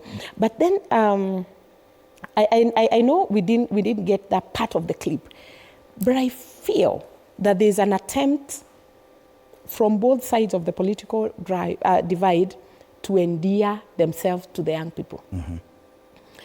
I have listened to the opposition before. I've listened to the president yesterday and a couple of days before. It's like these Gen Z votes are up for grabs, and everybody wants to be seen as the person who is controlling the young people. But looking at these people and the way they are doing their things and the way they are organizing, I don't think any of us The concern right now, and we started by talking about how the turnout for the continuous voter registration has been so poor. And you see the discussions even online, most of these young people say it's because that process doesn't matter. The conventional way of doing things, waiting for 5 years to go queue and vote and elect someone does not matter to them. The process itself is not consequential. It's because we've also diluted that process, even before it started. You remember a couple of months ago, even some members of parliament came out and said, you know, your vote won't count, tutaiba kura. So when we say some of these things to our young people, what are we telling them? But then you can say that because you think you're discouraging them, but you don't see the trouble that you're courting. Because again, if we make these young people very hopeless, like we have really, you know, tried to show them that at the end of the day, we are the ones who make decisions. At the end of the day, we will be declared the winner, whether we like it or not. It's not a good thing. That is actually a call to anarchy. Have you noticed a trend, especially online now, that the same discussion we're having about quick wins, that they want quick results. Last week when they showed up in Othaya for this young man, Kaluma, and it means they can actually marshal the numbers by themselves through social media. They are active. After that, the discussion was that they're going to open their own hospital, a TikTok hospital. Why? Because they feel the government or the structures that are there in place are not working as fast as they feel. If that trend continues, do you see a risk? A huge one. In fact, the day they posted that on TikTok that they are going to start a Gen Z hospital, I think hours later, another group of young people said that they are going to start a Gen Z police station. You know, when you think about such things, because we are talking about security, we are talking about the health sector, then it's a matter of time, and they will tell us that they're going to open their own schools and stuff like that. Do you feel that there's a feeling that governments don't work for them? Yes. That now it's up to them. Probably that's why they're not even seeing the reason to register as voters. Totally. And by the way, if that continues, it actually means that this is a group, this is a part of the Kenyan population that can actually come up with their own IEBC and tallying centers and actually declare the winner in that election. These are not matters to be taken easily. And there's nothing we will do at that point. By the way, even the government, it will be very hard for the government to mobilize the kind of police force and the kind of security officers that we saw on the streets, because we will all be concerned about the outcome of the general election, and we'll be in the polling stations and everywhere else. So, I mean, as you say, it's more of this government system and structures don't work. And if it can't work, we want to come up with our own systems that promise something different. It's a global issue. We saw what happened in Nepal. We saw what happened in Bangladesh. In fact, let me tell you something, Indimuli. Ignore the young people at your own peril. All right. They can always pull. They can pull a surprise for us, because even when they came out, when they started the protest and they came out last year in June, did we expect what we saw? When they came out this year for the repeat, you know, for the first anniversary, did we expect what we saw? We have really managed to gag them. But for how long can we gag these young people? Are they gagged? Because now we are seeing that energy flowing in a different direction. It is one of the stories covered here at TV47, the Gen Z occupying the pulpit. Let's watch and see if at all there's a trend that's building up with this young generation. Sunday at around 9 a.m., hundreds and hundreds of boda riders met opposite Thika Road Mall. We joined them at TRM, and there they explained their business of the day. Tumekuja huku juu ya Kaluma boy, na pia tumekuja huku bado tukuje huku JCM ndio tukiingia huko church Thanksgiving tuombewe hata tuzuia hata Mungu azuia hata ajali kwa barabara. They were set to meet a large group of TikTokers at the Jesus Compassion Ministries in Ruiru for a Thanksgiving service held in honor of Kaluma Boy, the young man whose story recently went viral. At 10 a.m., the motorcade set off thundering into the road, almost bringing the traffic at the Thika Road Superhighway to a standstill. While en route to the church, the Thika Superhighway came alive with vibrant scenes of patriotism and youthful energy. Kenyan flags swayed proudly in the wind, painting the highway in bold strokes of green, red, white, and black. The air was filled with the roar of revving engines, blaring vuvuzelas and chants of unity as riders made their way to the Thanksgiving service. Outside the GSM church in Ruiru, business vendors camped outside selling all sorts of goodies, and they too joined in the clarion call for the day: togetherness and peace.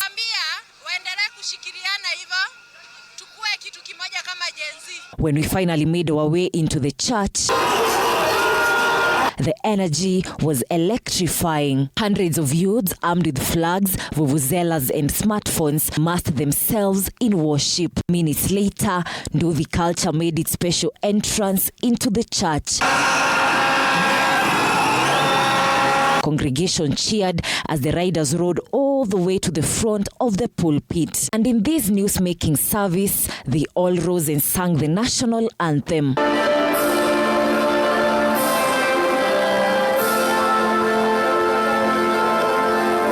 Thereafter, Eric Wainaina's Daima Mkenya banger, which has become a Gen Z favorite since the protests, was played.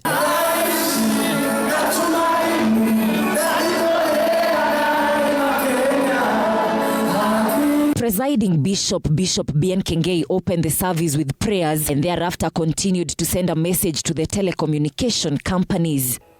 To our network provider Safaricom. Watu walio JCM ni watu wana adabu na ni watu wana mwelekeo. Tafadhali kwa sababu tunataka saa hii, we want to raise money for this family. Turejeshewe network so that we raise money for this family. Kaluma's family was treated to goodies, among them a scholarship and a registered company, and then the ground was open for TikTokers. They replayed the memories of June 25th, thanking JCM Church for standing with them during that period. 2 years ago, tulipokuwa tunapigwa risasi, you are the only bishop in this country who stood in this altar and stood with the young people. We give you our hearts. They further called on their peers to register as voters so as to get rid of bad leadership come 2027.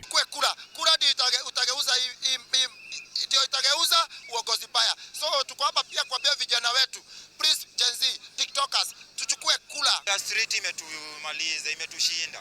Tukasema wachana tukamna unity ingine. Tuamue kusaidia wenzetu, wenye wapali hivyo nyumbani wenye wajiwezi. Juu msee atakujalilia mwanasiasa, ampate tu 200 peke yake. Hakuna kitu yenye ata make sense na hiyo 200. Atamtumia vibaya, aende arushe mawe, lakini hakuna kitu yenye itakam ku gain on it. Sisi wenyewe kama youth tunataka tujisaidie tu. It is the culmination of all the compassionate things that TikTokers in Kenya have done, and now with talks of them building their own hospital, the whole nation watches to see what this young generation is up to. Reporting for TV47 from Ruto in Kiambu County, my name is Modhoni Brenda. It's a kind of energy we're seeing there. And I don't know if you saw it, but these are the same scenes we witnessed last year at 2024, that now they're just playing out, but probably on a different forum, not on the streets. Actually, it's a total replica of what happened last year, this year, in June, and last year, during when they started the protest. But Indimuli, I think the young people are telling us the streets are no longer safe, and they're looking for other safe avenues and platforms where they can air their views and where they can speak and be heard. The government needs to really pay attention to what is happening and address the issues that keep coming out when these young people speak. You know why? We have a system, and naturally our system, whether it's the police system or just our government, our governance systems, we are too reactionary. And expect that, of course, next time they will not be allowed to go to church or to gather the way they have gathered. That's obvious. But these are people who have now shown us that they will continue organizing. They will continue. They're not rebranding, by the way. There's no rebranding that has happened there. It's the same thing. A bottle of water, the flag, and the vuvuzelas, and of course, speaking in one voice. So it means that the Gen Z movement did not stop. The protest did not stop. The agitation has not stopped. The only thing that has stopped is the platform. And I think there must be, I don't know because I don't belong to that category, but there must be a lot of digital organizing. There must be a lot of digital mobilization that is happening in the country. And maybe that is why someone tried to mess with the Safaricom, with the internet and everything else. But look, for a group, I did my calculation. They said they wanted to raise, I think, about 2 billion for to do the Gen Z hospital.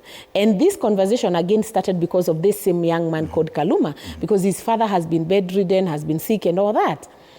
And when I did my calculation, I realized it is easy to raise that kind of money. Going by the numbers, they said we are going to raise 100 shillings every day per person for a number of people.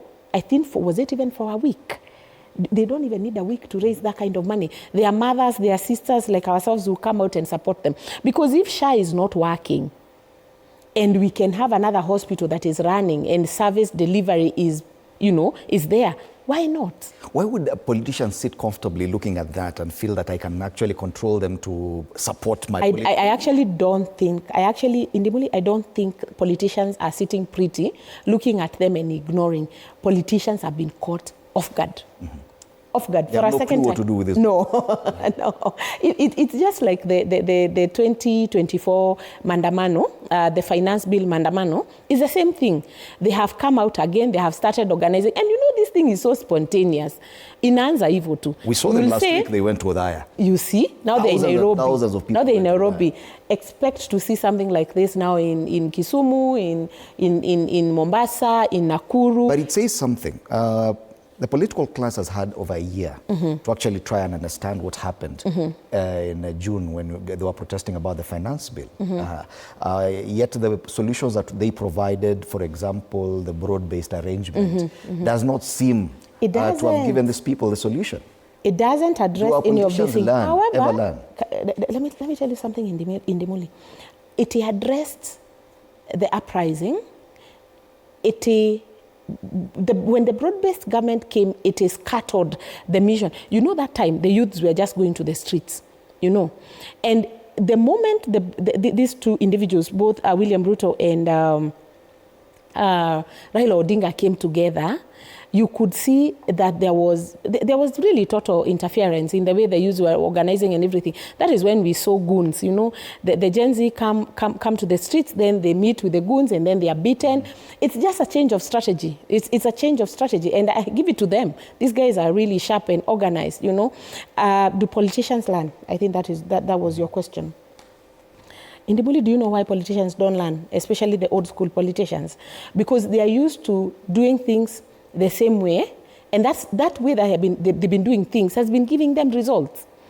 You steal, you amass a lot of wealth, and then you can buy everyone.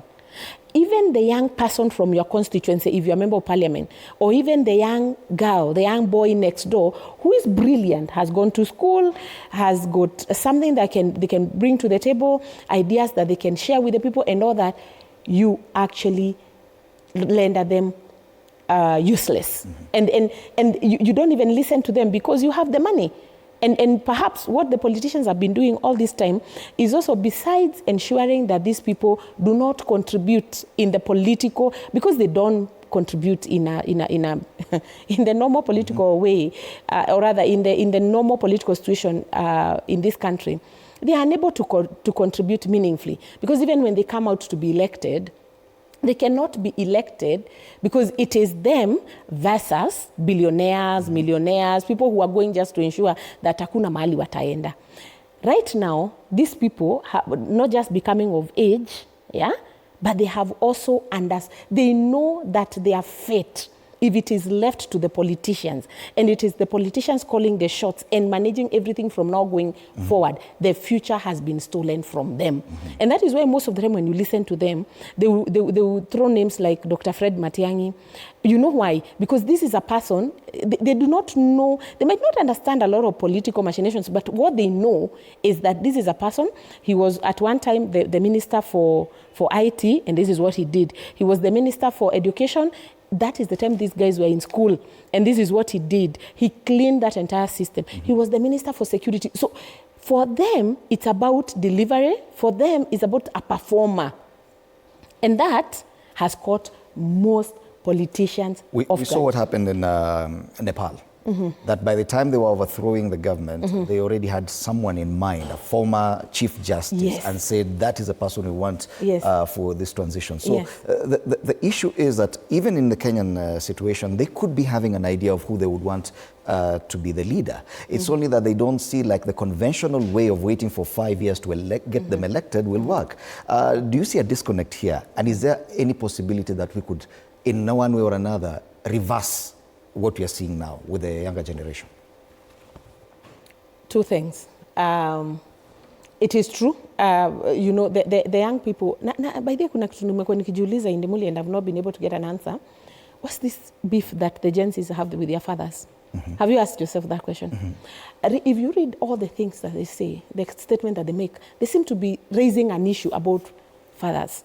Maybe it's because majority of them have been raised by mothers, and fathers ran away, and they're not being responsible. But anyway, the thing is, clearly the young people, not just in Kenya, but even in other places, they seem to be having a person in mind that they would like to replace the rogue regime that they really look at, and they feel that this one is not taking us anywhere.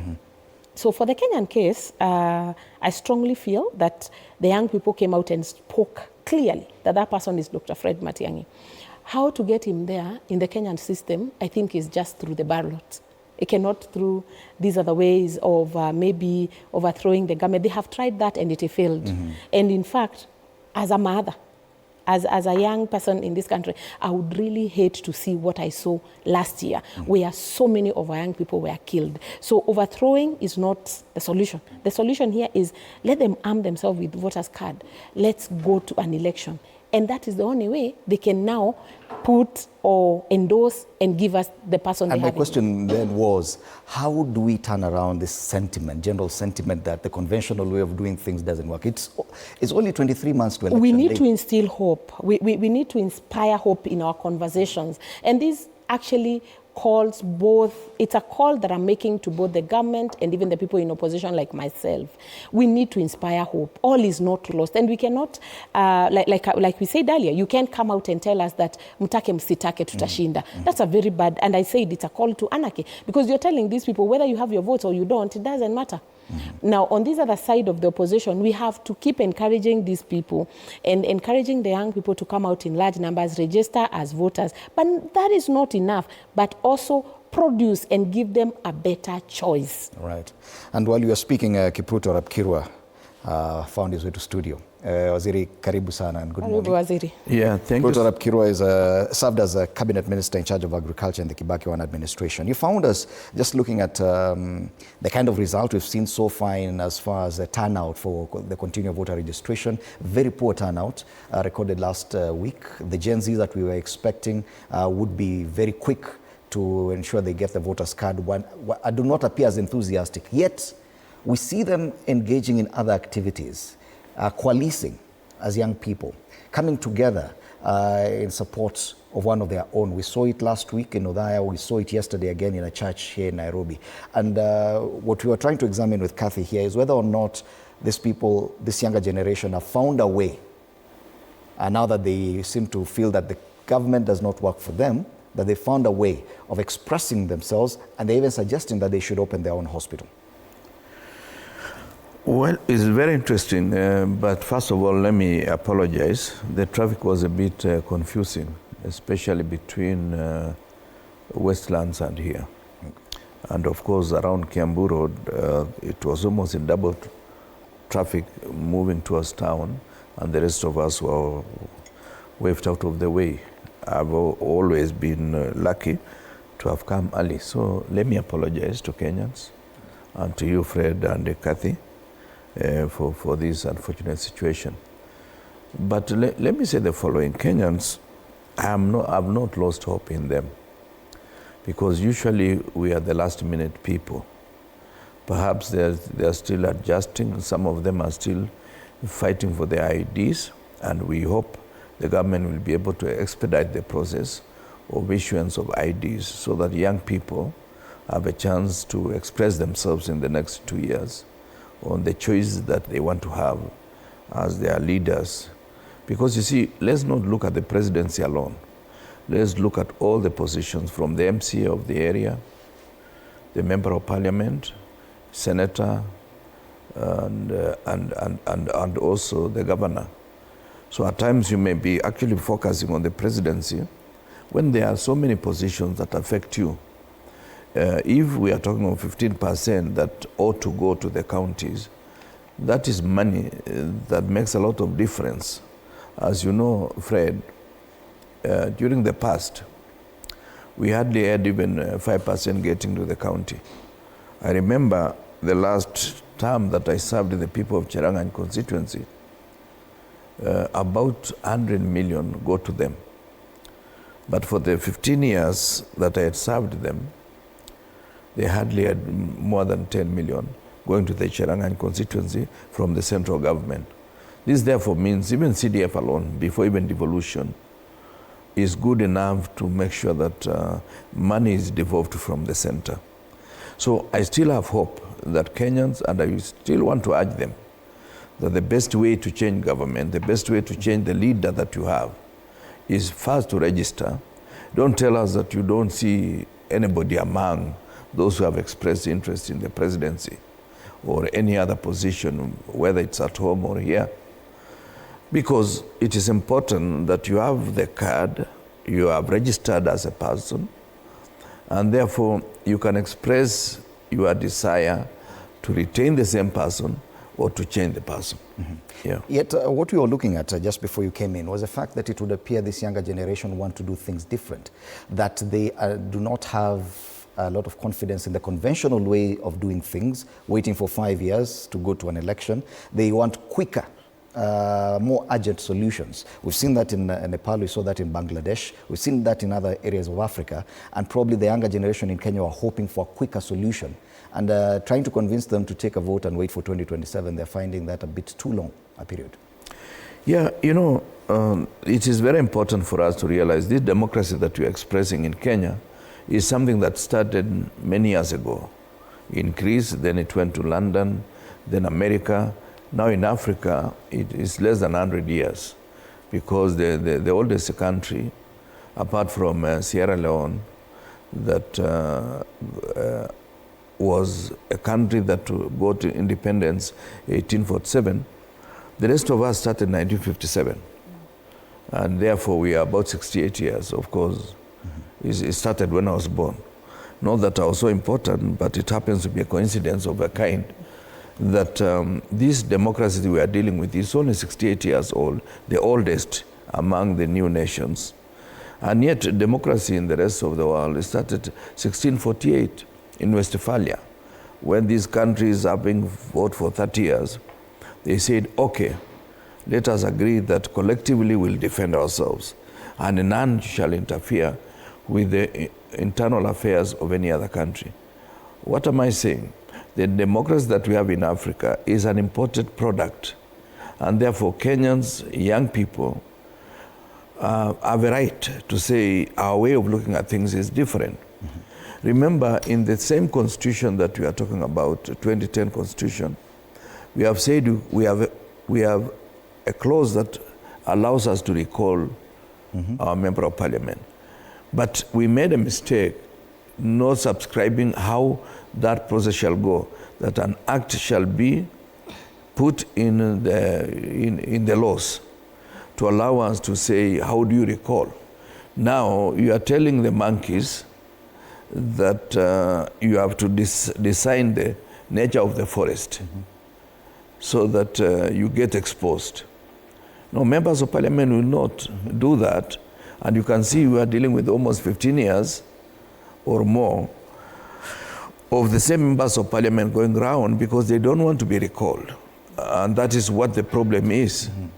And I wish somebody, and of course, if I was to go to parliament, just like Oburu Odinga, who is about 12 years, more than 12 years older than me, that would be my single most important act of parliament that I will prosecute. Because I strongly believe members of parliament should accept. If you are not doing well, you can be recalled in a shorter time. So Gen Zs, they are allowed to feel desperate and to go to means that are outside the law. But I'm not suggesting that we should be anarchists. What I want to urge Kenyans is that take the vote, express yourself in the next 2 years. If you feel the situation that is obtaining as of now is okay, continue. Yes. But if it is not okay, please give us a definite answer. Yes. And one of those issues, and it's curious that you brought it up, the issue of recalling MPs, that is where probably some of this frustration stems from. At the height of the protests in June 2024, the protesters expressed and the young Kenyans expressed the need that once IEBC comes, we're going to recall most of these members. Then IEBC came and they were not able to. So they're finding that some of these systems don't really work as fast as they thought they would. Do you understand the level of frustration? Yes, I do, totally. And you see, there's something very fundamental that Waziri has raised about our experiences and our understanding of all these issues, particularly the issue of democracy. The young people expected, and we had discussed that earlier with you, quick wins, that these things will happen pretty quickly, and tomorrow we'll have a solution. There's nothing wrong with that. It's the way they understand it, it's the way they do it. I remember when they came out, they said they are leaderless, they said they are they are partyless, tribeless, you know, all those things. So there was no one to mentor them. Like, imagine if the leaders of the young people sat down with Waziri Kirwa. Imagine if the leaders of the young people sat down with someone even like Raila Odinga, someone who has been through all those struggles.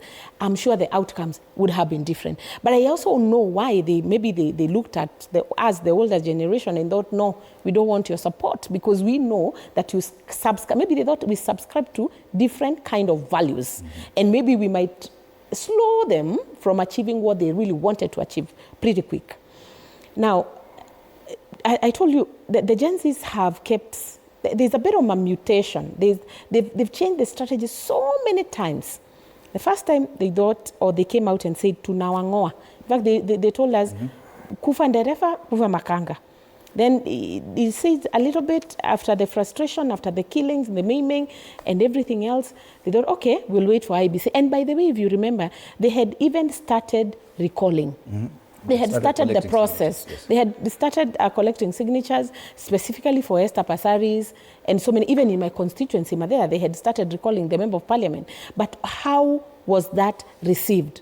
And by the way, and I like the fact that in this show we talk about these things very plainly. Recalling a Member of Parliament by collecting signatures, just like the way we conduct something we call public participation, it is a process can be interfered with through bribery, through vote buying, all these things that happen during our normal political processes. And I think when the young people realize, so we need to go back to the people, that is an entire campaign. And they were told the processes. And even I remember, I don't know whether you recall, when the IBC was gazetted, there was a declaration from one of the commissioners, and he said, it is not as easy as you think. He told the young people, it is not as easy as you think. So we have continued to make them feel helpless. We have continued to make them feel powerless, almost. And I think that is why they keep on designing and coming up with new strategies to ensure that they are heard. And they are doing well. Yes. Wanakirwa, just before you came, we played a story about how these young people came together to the aid of one of their own who had been posting videos on TikTok. And they did that. Thousands traveled to their home in Othaya last week. They did the same in church yesterday. But it is the shape and design of how they carried themselves that was very much similar to the protests on the streets last year. They had flags, they had vuvuzelas, and they had handkerchiefs, and they sang the national anthem inside church. Now, during these conversations, they even suggested that they would even open their own hospital, probably because of the kind of frustration that they're getting from the kind of government structure that exists there. Do you see a risk in this kind of trajectory that the young people are now taking, that they feel they should now start doing their things for their own? Well, it's not risky because all the revolutionaries are people that were between the age of 20 and 29 and 30. Even when I was elected at the age of 31, I thought everything could be done my way. It's much later on that I was tempered by time, information, and perhaps bureaucracy. So for me, I look at these young people, instead of actually thinking that they are wrong, we need to spend more time talking to them, listening to their stories, because every generation, they have their leaders and they have their story to tell. And if they feel they are powerless because the system does not give them the opportunity, it is high time that we did an audit of even 2010 Constitution, because it's not a permanent document. It is a document that we now, having had the experience with it from 2010 up to now, which is about 15 years, we need to rethink. Is this Constitution meant for Kenyans? And if it's yes, what is the expression that Kenyans have? If it is about recalling Member of Parliament, we should even go all the way to recalling the President. What is the threshold that we can recall the President? In other words, we can actually make that seat vacant in the intervening period. Let us not look at it that the President does not make mistakes. he does, just like any other human being, or she does, should we have a female president in the next election, because she or he is a human being. So I do not, that frustration, they're actually telling you something. When they say they want to start their own hospital, they are telling you the system that we have is not working for us. And therefore we need a system that allows us to be treated when I feel I have a problem. Because people fall sick any time. Of course, like you see my brother Raila, whatever is the case, for me, we should not even make an issue of debate, because somebody falling sick is a normal process. We are here now. You don't know where we shall be tomorrow. And therefore, this kind of situation should be understood that, yes, Raila has been very open. But of course, when you look at what ODM said yesterday through Dennis, I found it a bit out, it was, to say the least, unsolicited. It was not important, because all of us, and even in the African society, we must respect each other and realize that Raila is one of us. And we want to wish him well and say, may he live to see all the grandchildren born by his children. Yeah, and it's unfortunate that you are not here when you were discussing that issue, so it's good that you brought it up. Yeah. Okay, thank you. Because now we are seeing it on all the front pages. Yeah. Yes. They're on the front page of the Daily Nation, the Standard, the Star. And it's the kind of conversations allow me, Kathy, we spend a few minutes just discussing this. Yeah. Because now it's become political, and everyone is taking this opportunity at any public forum to throw jabs at the other side over someone's health. And one wonder, is this proper fodder for political exchange? It should not even have been an issue in the first place, because, but looking at the statement, you would actually imagine it was done by Dennis Itumbi, not Dennis, because it's talking about Ruto. Ruto is not sick. Raila is unwell, whatever is the case, because I'm not a doctor and I don't have information. But the truth of the matter, when it comes to such issues, we should refrain from making careless statements, because he has a family, he has a following, and Raila has still got certain level of gravitas. And whoever was initiating that statement is like looking for a way of gaining favor from Raila supporters, at the disadvantage of the rest of us who may not be with Raila as of now. But personally, Raila is my friend. And being my friend, I cannot wish him anything other than wishing him well. Because whether it is Homa, whatever is the case, we just wish him well. Right. And I wish Kenyans actually understood some things. There must be a very clear line. Politics aside, each one of us should be healthy.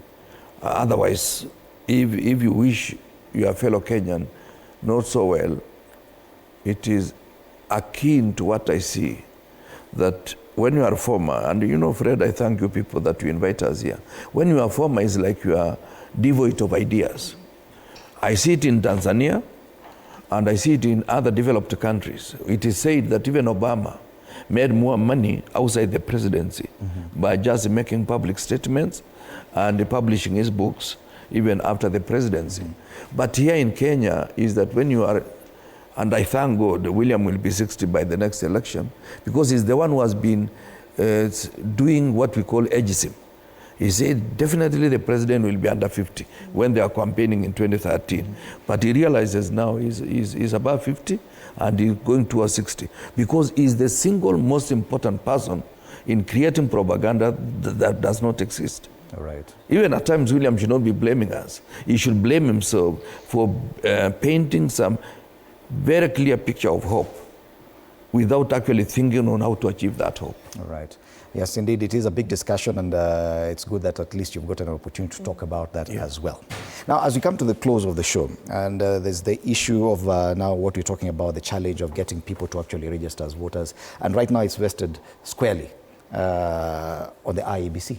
that for the next 23 months, it's up to them to change how Gen Zs view voter registration and how they're going to vote, create some level of confidence in the process, and whether or not they'll be successful, time will tell. But there is the issue of technology and how the IEBC has adopted. On page 12, they talk about IEBC voting technologies, security under scrutiny, because the Commission is planning a major upgrade to its voter identification system to enhance efficiency and security. We noted last week that they had also included something they call the iris capture in the voter registration. And one wonders, without proper public participation, is in this introduction of some new technology just going to create even more distrust in the body? And that is where they need to be very careful, because as we speak right now, the body is organized, rather, the body has been constituted, but you can really tell that the people, a majority of the Kenyan people do not really believe that the election, it's possible to have a free and fair. And I think that actually has come from what we experienced in the past, the last 3 general elections, where, you know, the ODM team or the Azimio team, and I've been part of the Azimio, have gone to court, you know, claiming or saying that the elections were rigged in favor of their opponent. And therefore, it is very important that this time round, everything that we do, whether it is security features, as you call them, everything that the Commission is going to do to ensure or to inspire, to instill some hope and to make people feel that this time round the outcome of the general election are going to be free and fair. It also needs to be things that the people or the Kenyan people can understand clearly and easily.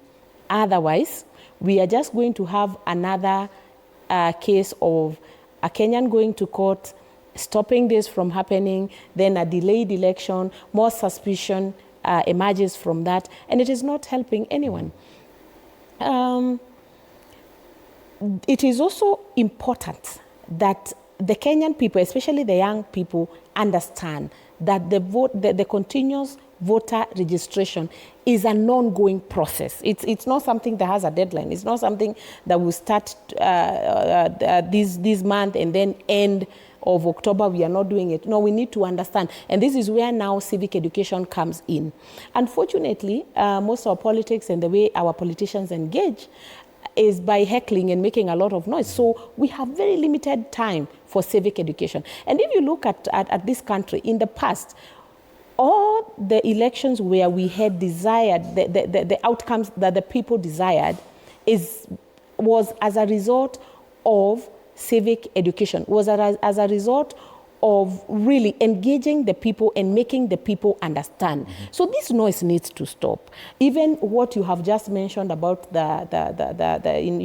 having tech survey kind of systems and those, that needs to be communicated and communicated well. Because now we're seeing that a Nakuru-based activist, Laban Omusundi, has written to the IEBC challenging it to disclose the status of its system security, raising concerns that the technology can be manipulated by spyware and artificial intelligence. Now, these are the concerns for a commission that is still only months old and with only 22 months to prepare for a big election.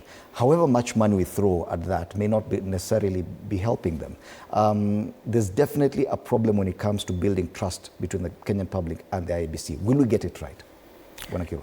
Well, I actually believe that IEBC should spend more time doing a lot of civic education and should be able to get also to lower levels, because as you know, in a constituency that the one I represented has 107 polling stations, which stations must be activated in good time for people to have ease with which they can reach those stations for purposes of registration. Number 2, this issue of technology should be communicated well. You remember, even the person who invented guillotine that you know was called a guillotine himself. And he was guillotined because the king believed that if this guy can invent this kind of machine that can cut people's necks, what else is he thinking about? And who was he thinking about when he invented this machine? So as a way of demonstration of the work of guillotine, he was guillotined himself. So technology has always had challenges.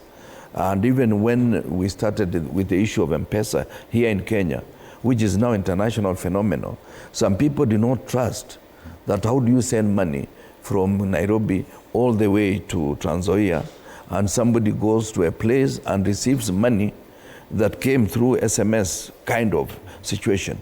So what we should do is actually to realize these are the challenges of new technology or new information, and this is the way we can disseminate so that people gain confidence.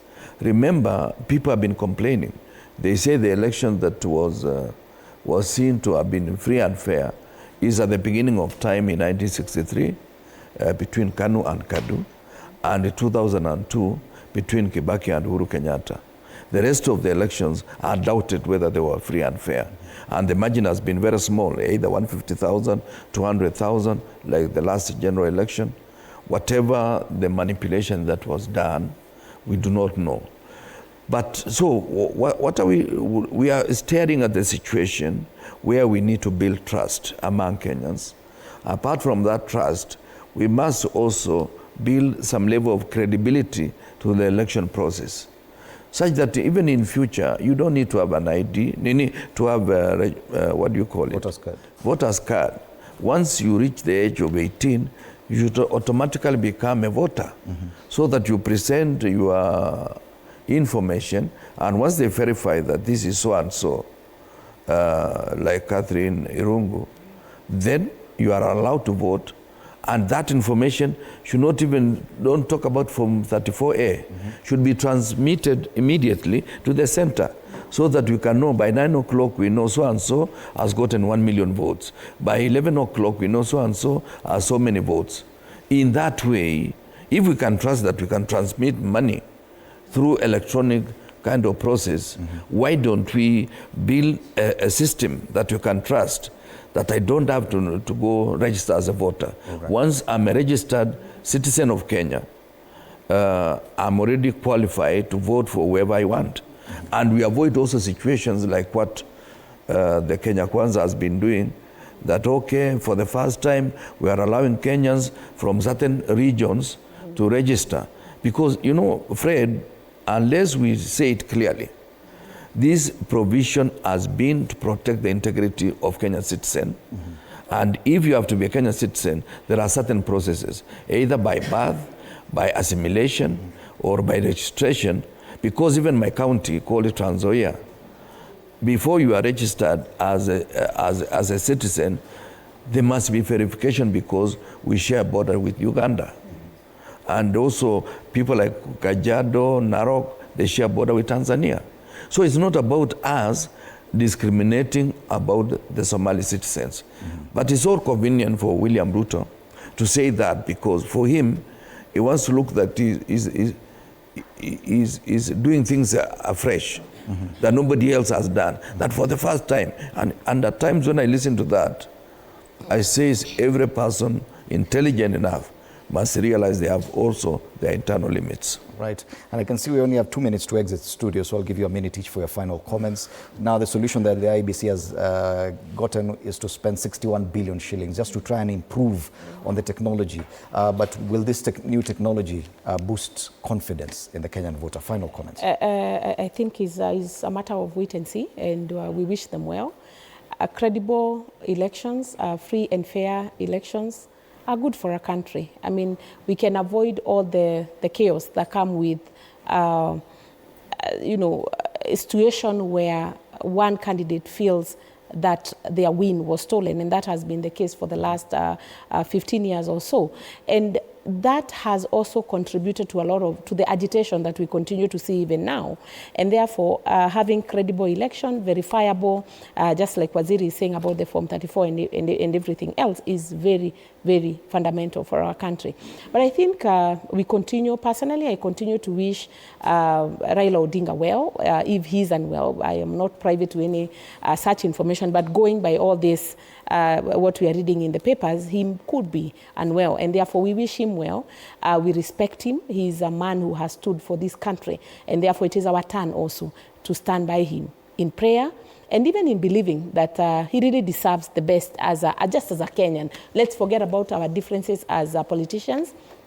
I know there's been a lot of not just speculation, but the people feel cheated because of this broad-based government that does not promise anything good, or we've not seen anything good come out of it. But having said all that, that's politics. When it comes to personal issues, and especially where health is concerned, I think we really need to wish Mzee well. Right. And just to remind our people generally, as we a closing remark, that all is not lost. It is possible to have a better Kenya. All right, 60 seconds. Bonakiro, your final comment.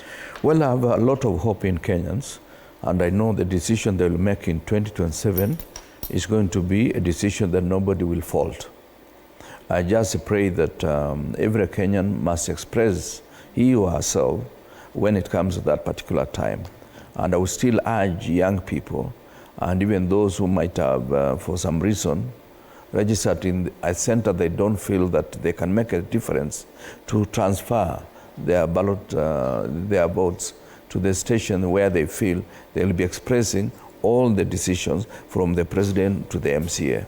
It is important because that's the only way we have as of now to make changes in our country. And I still have a lot of hope, Fred, in the people of Kenya. What we need to do is that whoever comes to take over the next government must allow institutions to work. When people refer to Kibaki, it is not Kibaki who went to every village to make sure that things work.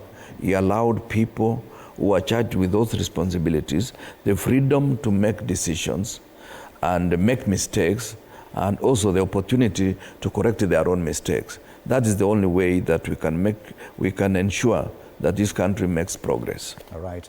Thank you so much, Waziri Kipruto Rapkirwa, who served as Cabinet Minister for Agriculture in the Kibaki 1 administration, also as MP for Cherangani for over 20 years. And Kathy Rungu, governance expert as well as political commentator. Our panelists this morning as we take a look at the big headlines. Of course, the biggest discussion, Raila health debate stars political scene, is there on the front page of the Daily Nation. Raila health wars, that's the Standard. It's also there on the front page of the Star. These are just some of the big headlines today. After the break, Monday Blitz, Fred Arocho, Katela Macy and Duncan Mutua will be in studio to discuss the weekend sports and what to expect this week. My name is Fred Indemuli. Good morning.